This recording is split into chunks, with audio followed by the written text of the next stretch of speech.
அம்மா எனக்கு என்ன டிஃபன்? இன்னைக்கா கேப்பக்கூழ் தான். நேற்று என்ன சாப்பிட்டீங்க?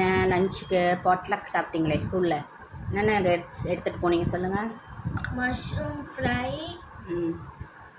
கடாய் காலிஃப்ளவர், கோபி மஞ்சூரியன், கடாய் கோபி மஞ்சூரியன், அப்புறம் வந்து பன்னீர் பிரியாணி, ரைத்தா, பன்னீர் பிரியாணி எல்லாம் எடுத்துகிட்டு போனீங்க. ஸ்கூல் இன்றைக்கி லீவு சண்டே, அதனால் கேப்பக்கூழ் இதை சாப்பிட்டுட்டு என்ன பண்ணலாம் பிளானு? ஜெல்லி செய்யணும். அதெல்லாம் கிடையாது, சாப்பிட்டுட்டு படுத்துக்க வேண்டியதான். பயங்கரமான வெயில் அடிக்குது, எங்கேயும் போகாமல் வீட்டுக்குள்ளேயே கிடக்க வேண்டியதான். சரியா? வெங்காயம் வச்சுருக்கேன், தென் வந்து கொஞ்சம் புளிக்குழம்பு வச்சுருக்கேன், அதை வந்து தொட்டுக்கிட்டு சாப்பிட்டுக்கலாம். சரியா? அதுக்கப்புறம் நேற்று அதிகமான சாப்பாடு, இன்றைக்கி கம்மியான சாப்பாடு. எதையுமே வந்து பெருசாக வந்து இன்பமும் துன்பமும் சேர்ந்து தான் வரும், தனித்தனியாக வரும். இன்பம் வரும் ஒரு நாள், துன்பம் வரும் ஒரு நாள்.